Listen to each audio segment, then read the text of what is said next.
Hello, welcome. My name is Kello. This video is exciting for me because the double-decker van hool that we have been converting into a mobile home is getting side panels installed back on. So if you've seen any of the other videos, then for a long time the bus was just barely a frame, and we replaced all of the rusty beams everywhere, and it took quite some time. But now the bus is going to look like a bus again with those side panels on.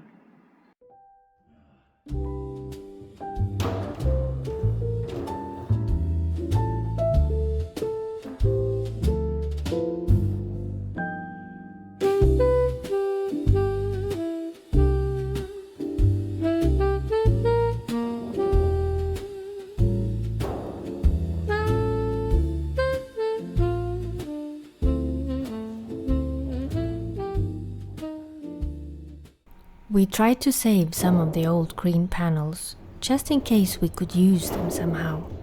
But because van hools are so well built, the panels were attached so well that removing them was hard work. And taking them down in one piece was a real challenge.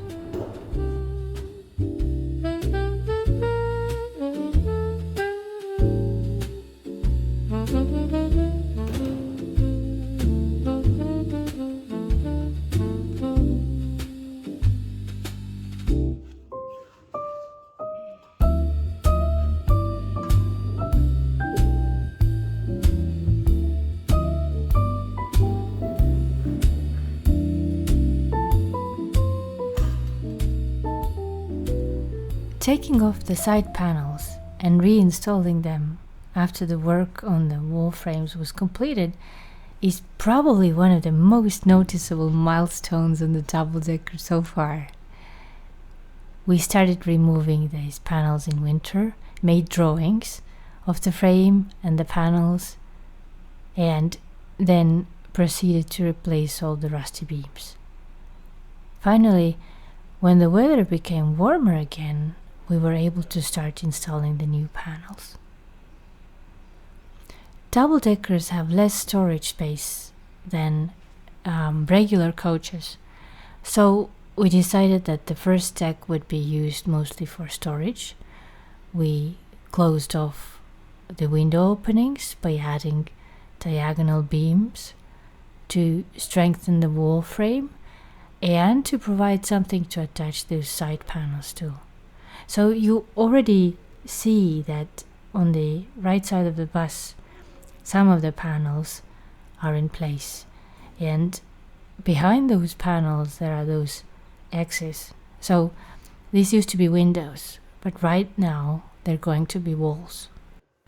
Originally there were noise reducing foam and silicone strips between the frame beams and the side panels. So we installed the new foam and silicone strips on the beams as well.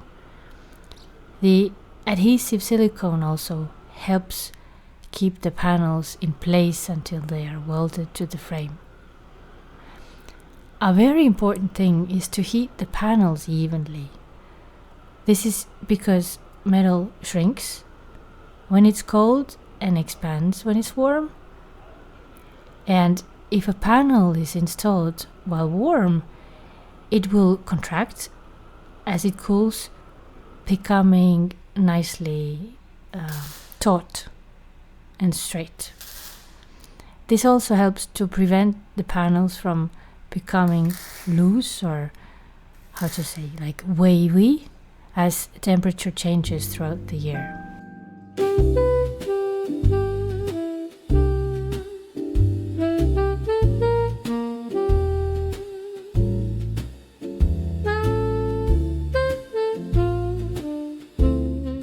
The previous two videos were about fixing up the engine room, but here you can see that we started installing the side panels even before the engine room work began. We've been switching between different tasks throughout the project. installing the side panels makes the bus stronger, but it requires warm weather. So we stopped for the winter, worked on other things, and started again when the weather got better. All of the work need to be thought through 10 times over, because it might be connected to something else.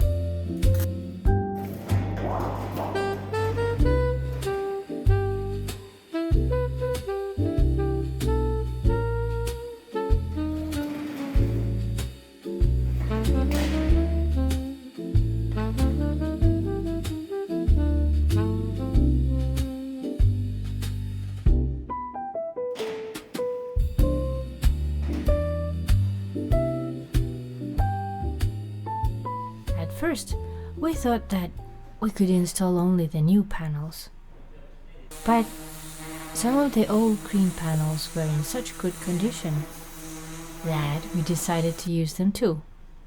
First, they needed to be prepared and cleaned. As they were too long, we had to make a separate support base for them to rest on. We also had to attach additional beams to the bus. So for that, we used leftover flooring material and leftover metal pipes. Since the weather had turned cold again by then, we had to spend a lot of time heating the long panels.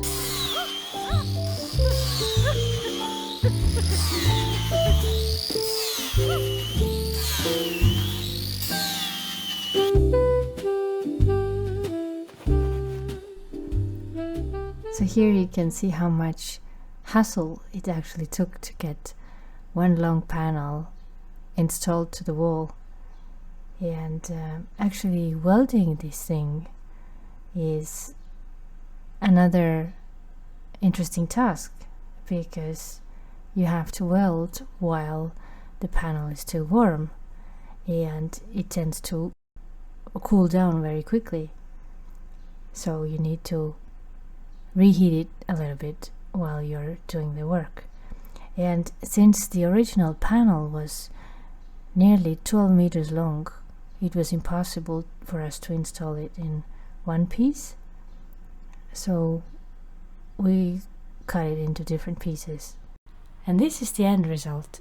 It looks a little funny at the moment, especially with this crazy green filler and some red primer. But once it is painted, it will already look much nicer. Thank you very much for watching, and until next time, take care.